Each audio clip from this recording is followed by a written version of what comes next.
जय हिंद दोस्तों, GK classes में आपका स्वागत है। आप सभी साथियों को मेरा नमस्कार। तो जल्दी से आप लोग क्लास में जुड़ जाएं और इस सेशन को अपने सभी साथियों में शेयर कर दें। आज आप सभी के लिए बहुत ही बेहतरीन अपडेट है, बहुत ही शानदार अपडेट है और बहुत ही महत्वपूर्ण अपडेट है आप सभी के लिए। तो जो भी मेरे युवा भाई बहन हैं, सभी लोग जल्दी से क्लास में आ जाएं, सेशन को शेयर कर दें। उसके बाद हम लोग बात करते हैं कि क्या अपडेट है, क्या कुछ नई चीज़ें हैं आप सभी के लिए। उन सभी चीज़ों पे हम लोग बात करेंगे। आप लोग जल्दी से क्लास में जुड़ जाएं। तो साथियों, आज का जो नोटिस है उससे पहले हम लोग कुछ बात कर लेते हैं। आपको याद होगा, मिनिस्ट्री ऑफ डिफेंस यानी रक्षा मंत्रालय की तरफ से 14 जून 2022 को एक योजना लागू किया गया, एक स्कीम लागू की गई जिसका नाम था अग्निवीर अग्निपथ योजना। इस योजना के माध्यम से हमारी जो तीनों सेना है उसके अंदर भर्ती कराई जाएगी। वायुसेना, थल सेना और आपकी जल सेना, इन तीनों सेना में इस स्कीम के तहत भर्ती कराई जाएगी। 4 साल के लिए ये योजना थी। ठीक है, इस योजना के माध्यम से 4 साल के लिए आपको तीनों प्रकार की सेनाओं में मौका मिलेगा नौकरी करने का। ये योजना जब लागू हुई तो इस योजना के विरोध में कई सारे युवा सड़कों पे उतरे, हमारी राष्ट्रीय संपत्ति को नुकसान पहुंचाए, कई सारे आंदोलन किए, धरना प्रदर्शन किए। इसके बावजूद भी इस योजना को बंद नहीं किया गया, क्योंकि ये योजना जो है वो बहुत ही बेहतरीन योजना है, बहुत ही शानदार योजना है। इस योजना को समझने की ज़रूरत है हम सभी साथियों को। इस योजना के तहत जो भी रिक्वायरमेंट होगी, जो भी भर्तियां होगी, वो आपके 90 दिनों के अंदर चालू हो जाएगी। और इसका जो पहला नोटिस है वो आज जारी हुआ है इंडियन एयरफोर्स के द्वारा, यानी भारतीय वायुसेना के द्वारा। इस स्कीम की जो पहली भर्ती है उसका अनाउंसमेंट इंडियन एयरफोर्स ने किया है 20 जून 2022 को, यानी आज की डेट में। और ये जो विज्ञापन आया है, इस विज्ञापन का नाम है अग्निवीर वायु इनटेक 01 2022। आप देख सकते हैं, ये इस विज्ञापन का नाम है और ये पहला विज्ञापन है इस स्कीम का। इसके माध्यम से जो पोस्ट आई है आपकी, वो आई है Indian Air Force Agniveer TOD requirement 2022, यानी एयरफोर्स अग्निपथ अग्निवीर स्कीम 2022 के तहत इंडियन एयरफोर्स में ये रिक्वायरमेंट आई है। और ये रिक्वायरमेंट यानी ये कितनी पोस्ट है, यानी कितने पदों पे भर्ती होगी, ये भी नहीं बताया गया है। लेकिन जो नोटिस आई है ये 20 जून 2022 को आई है। और आपको बता दिया मैंने कि ये स्कीम जो अनाउंसमेंट हुआ था वो 14 जून 2022 को हुआ था। ठीक है, तो आइए देखते हैं कि इस नोटिस में क्या क्या बताया गया है, क्या चीज़ें हैं, किस तरीके से आपको फॉर्म भरना है, कब फॉर्म भरने का डेट होगा, लास्ट डेट क्या है, रजिस्ट्रेशन डेट क्या है ना। इन सभी चीज़ों पे हम लोग बात करेंगे। क्वालिफिकेशन क्या है, एज क्या है, हाइट क्या है ना, क्या रिक्वायरमेंट है, इन सभी चीज़ों पे हम लोग बात करेंगे। तो ये ऑफिशियल नोटिस है, आप इसको सरकारी रिजल्ट या सरकारी एग्ज़ाम से जा कर के, या भारतीय वायुसेना का जो ऑफिशियल वेबसाइट है वहाँ से जा कर के आप इस नोटिस को डाउनलोड कर सकते हैं। ठीक है, अब देखिए, ये जो नोटिफिकेशन जारी हुआ है ये अंडर अग्निपथ स्कीम के तहत जारी हुआ है। और इसमें जो ऑनलाइन रजिस्ट्रेशन का डेट दिया गया है वो दिया गया है 24 जून 2022 से, और लास्ट डेट जो है वो आपके है 5 जुलाई 2022। यानी ये फॉर्म भरने की जो डेट है वो आपको 4 दिन बाद, यानी 24 जून 2022 को चालू हो जाएगा। 24 जून 2022 से आप फॉर्म भर सकते हैं। और इसकी जो लास्ट डेट है विथ लेट फीस के साथ जो इसका लास्ट डेट है वो है 5 जुलाई 2022। ऑनलाइन एग्ज़ाम डेट, एक बात और, इसकी जो एग्ज़ाम होगी वो ऑनलाइन होगा। और ये ऑनलाइन एग्ज़ाम जो डेट है वो बताया गया है आपको 24 जुलाई 2022 ऑनवर्ड्स, यानी संभावितः ये आपकी 24 जुलाई 2022 को इसका एग्ज़ाम कराया जाएगा। ठीक है, डेट चेंज भी हो सकती है, लेकिन ज़्यादातर संभावना आपकी 24 जुलाई 2022 को बताया जा रहा है। ठीक, आगे बढ़ते हैं और देखते हैं क्या कुछ इस नोटिस में आपको दिया गया है। ठीक है, देखिए यहाँ पे आपको एक चीज़ और बताया गया है, मैं आपको बता देता हूँ। ठीक है, ये देखिए इसमें जो सिलेक्शन प्रोसेस है वो कैसा है, उस पर अगर हम लोग बात करें तो selection in the Indian air force is the fire transparent and on merit only. ये आपकी केवल मेरिट पे इसमें सिलेक्शन होगा, उसके बाद में जो प्रोसेस होगा वो अलग है, लेकिन इसमें सिलेक्शन का जो पहला प्रोसेस है वो मेरिट होगा, all India merit. At no stage any bribe is required to be paid to anyone for selection or requirement in the Indian Air Force. Candidates should not fail prey to personal processing and requirement selection agent। मतलब जो आपका requirement है वो केवल आपका merit के हिसाब से होगा, ये भारतीय वायुसेना के द्वारा बताया गया है। उसके बाद जो प्रोसेस होगा वो अलग होगा, उसमें आपकी पीएसटी तैयार होगा, इनरोलमेंट लिस्ट तैयार होगा, वो अलग बात है। तो यहाँ पे मैंने आपको बता दिया कि ऑनलाइन रजिस्ट्रेशन जो है वो आपकी 24 जून 2022 से होगा और विल क्लोज यानी जो आपका लास्ट डेट है वो 5 जुलाई 2022 को है। ठीक है, इसमें जो फॉलोइंग डॉक्यूमेंट आपसे मांगा गया है वो मांगा गया है क्लास 10th और या इंटरमीडिएट का सर्टिफिकेट आपके पास होना चाहिए। ठीक है, अगर आपने 3 इयर्स इंजीनियरिंग डिप्लोमा किया है तो उसका भी आप मार्कशीट का जेरोक्स या मार्कशीट आप लगा सकते हैं। तो ये सब चीज़ें आपको इसमें लगाना है। 2 इयर्स का वोकेशनल कोर्स अगर आपने किया है तो उसकी मार्कशीट आपको लगाना है। पासपोर्ट साइज फ़ोटो आपका होना चाहिए इसमें, और उसके ऊपर जो है टेकन नोट बिफोर अप्रैल 2022 यानी उसके ऊपर आपका जो है फ़ोटो जो है वो अप्रैल 2022 से पहले का होना चाहिए। ठीक है, इसके बाद में candidate left hand thumb impression image, आपको अपने दाएं हाथ के अंगूठे का जो फ़ोटो है वो आपको लगाना है। सिग्नेचर आपको लगाना है, ये आपका 10 KB से 50 KB के बीच में होना चाहिए। आपको अपने फादर मदर माता पिता के सिग्नेचर का इमेज वो भी लगाना है आपको। और उसके बाद में जितने भी आपके डॉक्यूमेंट है, मार्कशीट है, डिप्लोमा अगर आपने किया हो, उन सभी की मार्कशीट आपको अपलोड करनी है। यहाँ पे एग्जामिनेशन फ़ीस की बात करें यानी जो फॉर्म फीस है वो कितना है। अगर एग्जामिनेशन फ़ीस की बात करें तो जनरल के लिए 250 रुपये है। वहीं अगर SC ST की बात करें तो उनके लिए भी 250 रुपया है।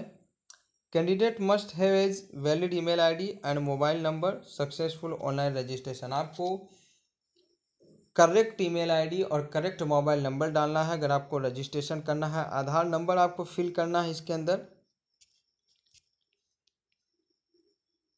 कोविड-19 instruction for candidate appearing for selection test, अगर कोविड-19 का आपने टीका लगाया है तो उसका भी आपको इसमें फिल करना होगा। ठीक है, अब अगर हम लोग बात करें जो योग्यता है, इसमें क्या क्या योग्यताएं मांगी गई है।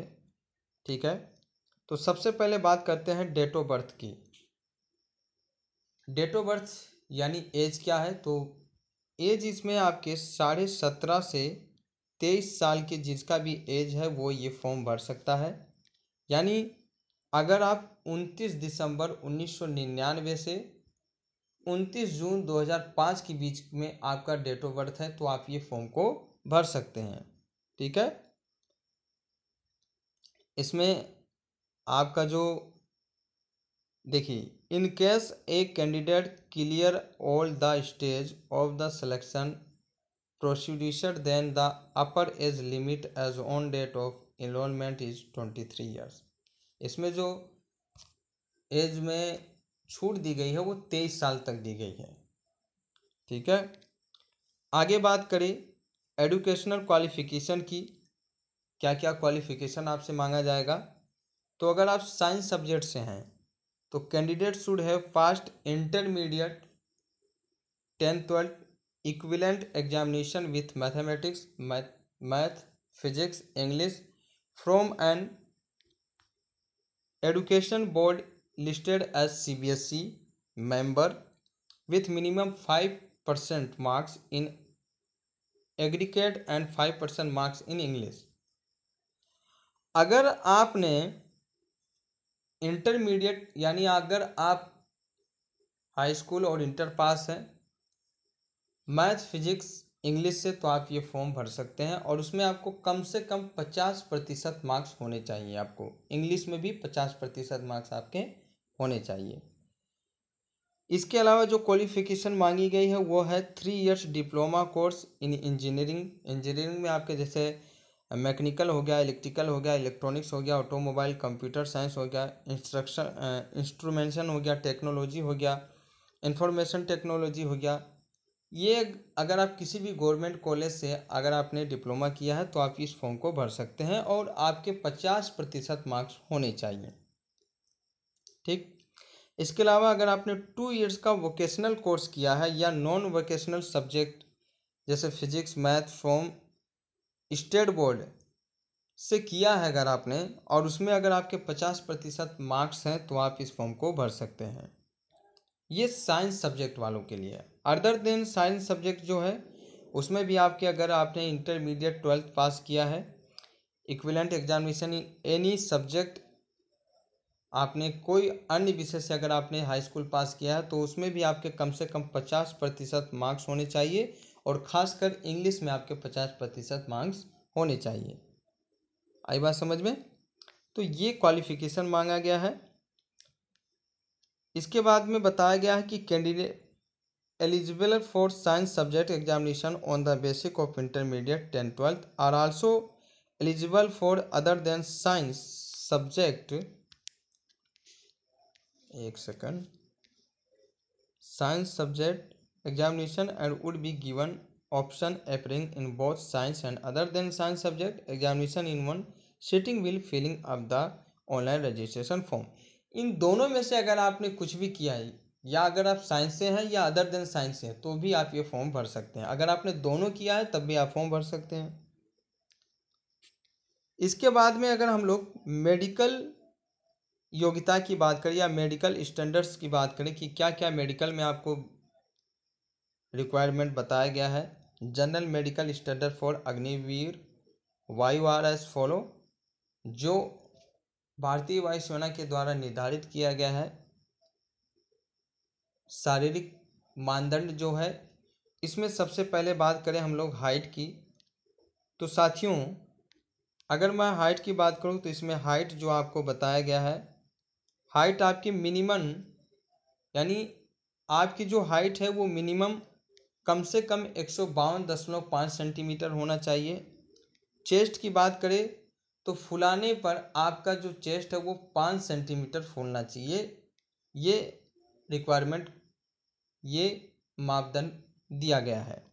वेट की कोई वो नहीं है, ठीक है। कॉर्नल सर्जरी ये आपका नॉट एक्सेप्टेबल, ये आपको नहीं, मतलब किसी प्रकार की अगर आपकी सर्जरी हुई है तो ये आप स्वीकार नहीं किया जाएगा। हेयरिंग अगर आपको कम सुनाई देता है तो आप फॉर्म नहीं भर सकते हैं, ठीक है। जनरल हेल्थ यानी आपका सामान्य हेल्थ होना चाहिए तभी आप इस फॉर्म को भर सकते हैं, ठीक है। तो ये तो हो गई कुछ मुख्य बातें। अब आगे बढ़ते हैं और आगे क्या क्या चीज़ें बताई गई है। देखिए, अगर आप किसी भी प्रकार का धूम्रपान करते हैं तो आप इस फॉर्म को नहीं भर सकते हैं। नारकोटिक ड्रग्स अगर आप लेते हैं, मतलब ड्रग्स अगर आप लेते हैं तो ये फॉर्म आप बिल्कुल नहीं भर सकते। अगर आपके बॉडी पर कोई टैटू है तो भी आप इस फॉर्म को नहीं भर सकते। Permanent body tattoo shall not be permitted, however tattoo only is inner face on the four arms. आपके चेहरे और आपके भुजाओं पर किसी भी प्रकार का कोई टैटू नहीं होना चाहिए। अगर आपके पास टैटू है तो आप इस फॉर्म को नहीं भर सकते, ठीक है। Candidate with permanent body tattoo shall submit 2 photographs close-up and distant view with details of size and type of the tattoo during the second phase of selection test. इसमें बताया गया है कि inside a eyebrow to the wrist back dorsal part of the hand reverse side of palm and for tribal tattoo which are as for custom the tradition of their tribes might be considered. अगर आपके भुजाओं के आगे पीछे या आपके chest पे कहीं भी मतलब बॉडी में अगर आपके कहीं पे भी टैटू है तो आप इसका दोनों तरफ फ़ोटो खींचकर मतलब इसमें बताया गया है कि आप 2 साइज़ फ़ोटो खींचकर आपको सबमिट करना होगा। उसके बाद में जो रिक्वायरमेंट यानी जो बोर्ड है वो सेलेक्ट करेगा कि आपको आगे लेना है या नहीं लेना है। लेकिन इसमें बताया गया है कि किसी भी प्रकार का टैटू जो है वो नॉट भी परमिटेड यानी वो आपका शामिल नहीं किया जाएगा। आपके बॉडी पे किसी भी प्रकार का टैटू नहीं होना चाहिए। इसमें ये भी बताया गया है, अब देखिए क्या क्या कंडीशन क्या क्या शर्तें भी लागू की गई हैं। इसमें आपको ट्रेनिंग दिया जाएगा और ये जो ट्रेनिंग है वो आपको on beginning inroad Agniveer Vayu will be imparted military training based on Indian air force requirement. आपको भारतीय वायुसेना के द्वारा ट्रेनिंग दिया जाएगा, ट्रेनिंग छोड़कर आप नहीं आ सकते हैं, ठीक है। और एनुअल लीव, अगर छुट्टियों की बात करें तो आपको इस जॉब के अंदर प्रति ईयर यानी पर साल आपको 30 छुट्टियां दी जाएगी, इससे ज़्यादा आपको छुट्टी नहीं मिलेगी। इसके अलावा अगर आपको छुट्टी चाहिए तो वो मेडिकल बेस पे मिलेगा, ठीक है।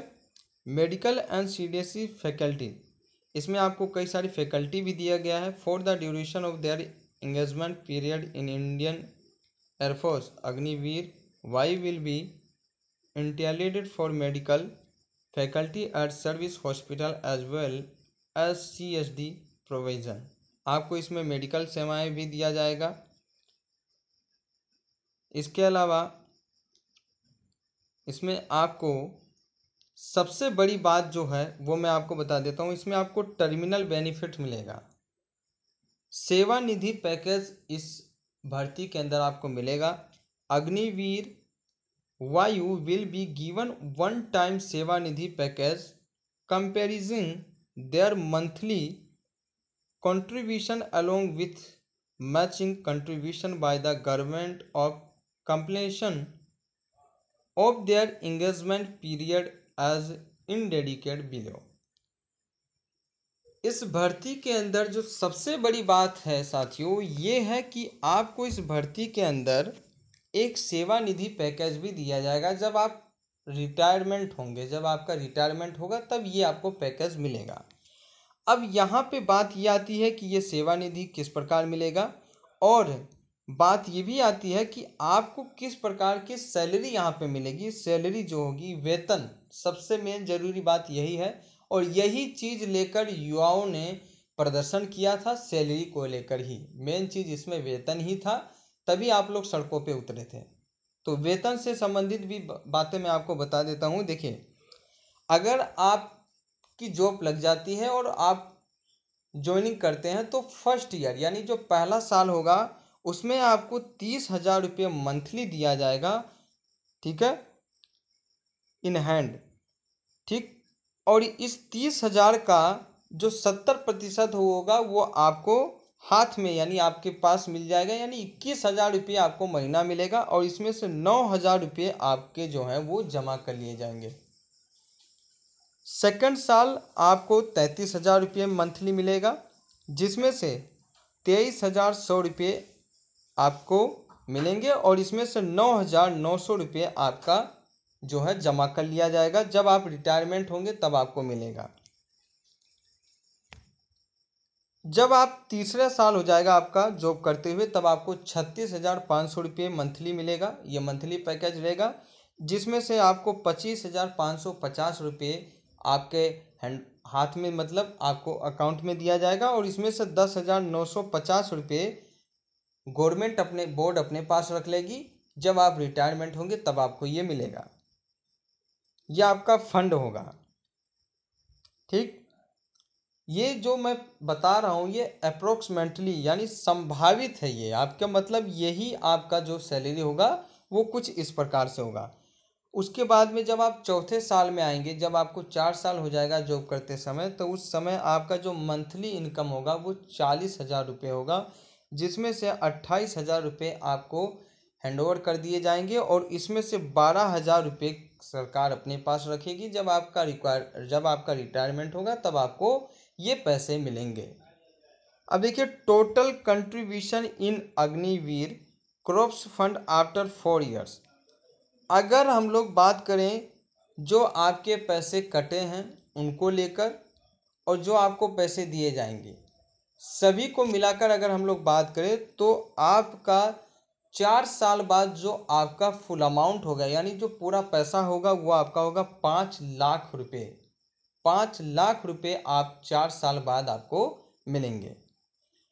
मतलब ये आपकी जो सैलरी होगी वो है, 4 साल में आपको 5,00,000 रुपये सैलरी दी जाएगी। जब आप एग्जिट आफ्टर 4 ईयर्स, जब आप 4 साल बाद रिटायरमेंट लेंगे, आप जॉब छोड़कर घर पे आएंगे, तो आपको अप्रोक्सीमेटली 10,00,000 रुपये सेवानिधि पैकेज के माध्यम से दिया जाएगा। यानी अगर मैं बात करूं तो टोटल अमाउंट आपका हो जाएगा 15,00,000 रुपया। 5,00,000 रुपये आपने सैलरी से लिया और 10,00,000 रुपये आपको जो है सेवानिधि पैकेज के माध्यम से दिया जाएगा। तो टोटल अमाउंट की अगर मैं बात करूं तो आपको 15,00,000 रुपये 4 साल में मिलने वाले हैं। 15,00,000 रुपये बहुत बड़े होते हैं, ठीक है, बहुत सारा पैसा होता है 15,00,000 रुपये। तो Agniveer Vayu will not be required to contribute to any provident fund of the government. ये जो आपका पैकेज है ये आपको रिटायरमेंट के बाद में मिलेगा। इसके अलावा भी इसमें कई सारी फैकल्टीज़ आपको दिया जाएगा। क्या क्या फैकल्टीज़ दिया जाएगा? इंश्योरेंस, डेथ एंड डिसेबिलिटी कंपेंसन आपको मिलेगा। अगर आपके साथ में कोई दुर्घटना घटित होती है, अगर आपका डेथ हो जाता है तो उसका आपका इंश्योरेंस होगा, उसमें आपका बीमा होगा और इसके माध्यम से आपको 1 करोड़ रुपये दिया जाएगा। इसके माध्यम से आपको 1 करोड़ रुपया दिया जाएगा, ठीक है। जब आप रिक्वायरमेंट होंगे, जब आपका रिटायरमेंट होगा तब आपको अग्निवीर स्किल सर्टिफिकेट भी दिया जाएगा, ठीक है। और इसके माध्यम से आपको एक एक्स्ट्रा सर्विसमैन स्टेटस का सर्टिफिकेट भी दे दिया जाएगा। मतलब आप जब रिटायरमेंट होंगे तो 15,00,000 रुपये और एक अग्निवीर स्किल सर्टिफिकेट आपको दे दिया जाएगा, ठीक है। एग्ज़ाम की बात करें तो एग्ज़ाम आपका जो सीक्वेंस ऑफ एग्जामिनेशन है वो आपका फेस 1 जो होगा, फेस 1 में आपका ऑनलाइन टेस्ट होगा। साइंस सब्जेक्ट्स की बात करें तो टोटल जो एग्ज़ामिनेशन का ड्यूरेशन होगा, जो टोटल समय होगा एग्ज़ाम का, वो आपका 60 मिनट होगा। 60 मिनट में आपको इंग्लिश, फिजिक्स और मैथमेटिक्स के क्वेश्चन करने होंगे जो आपके इंटर लेवल के क्वेश्चन होंगे। ये आपके टोटल 200 मार्क्स यानी 200 नंबर का होगा। अदर देन साइंस सब्जेक्ट की बात करें तो इसमें भी जो आपका टोटल ड्यूरेशन होगा यानी जो टोटल एग्जामिनेशन समय होगा, टाइम होगा, वो आपका 45 मिनट का होगा। और इसमें इंग्लिश में आपका जो है क्वेश्चन होगा और ये आपके 10th 12th लेवल का होगा। इसमें रीजनिंग होगा, जनरल अवेयरनेस के क्वेश्चन होंगे।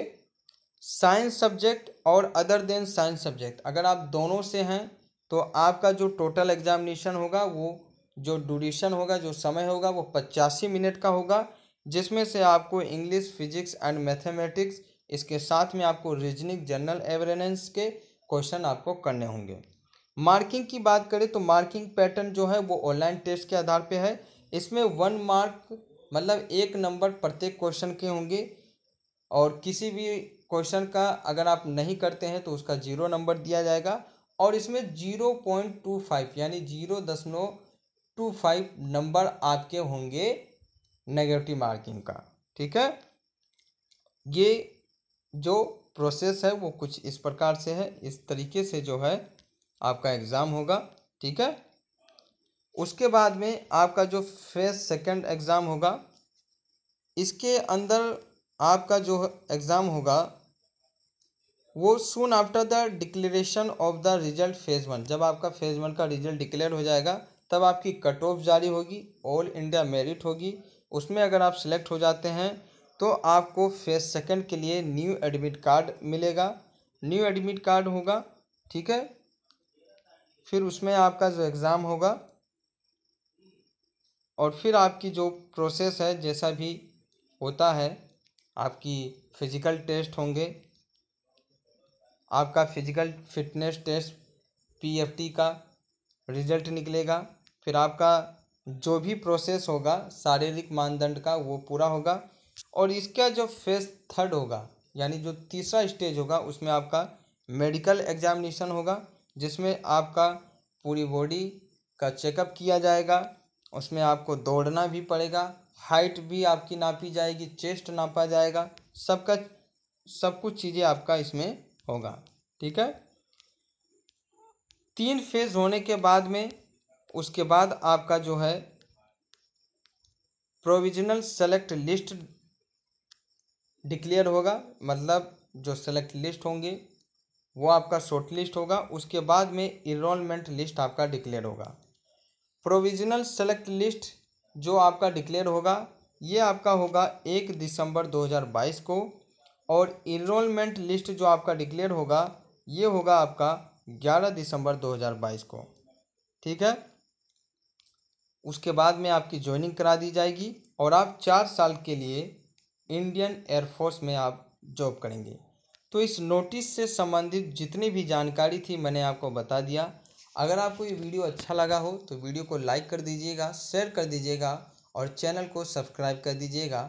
और इस वीडियो को अपने सभी साथियों में शेयर कीजिएगा ताकि वो भी इस भर्ती से संबंधित सभी प्रकार की जानकारियों को जान सके, उनके मन में कोई भी डाउट ना हो। और अगर आप इस भर्ती के लिए योग्य हैं तो आप ज़रूर इस फॉर्म को भरिएगा और अपनी तैयारी आज से शुरू कर दीजिएगा, क्योंकि बहुत कम लोगों को देश की सेवा करने का मौका मिलता है। तो इसी आशा और इसी उम्मीद के साथ आज की इस वीडियो को मैं यहीं समाप्त करता हूँ। मिलते हैं अगली वीडियो में, और अगली वीडियो में मैं आपको बताऊंगा कि इस रिक्वायरमेंट यानी इस भर्ती का जो सिलेबस पैटर्न है, पेपर पैटर्न है, वो क्या है, ठीक है। तो मिलते हैं फिर अगली क्लास में। तब तक के लिए आप सभी साथियों का बहुत बहुत धन्यवाद। जय हिंद, जय Bharat. Thank you very much.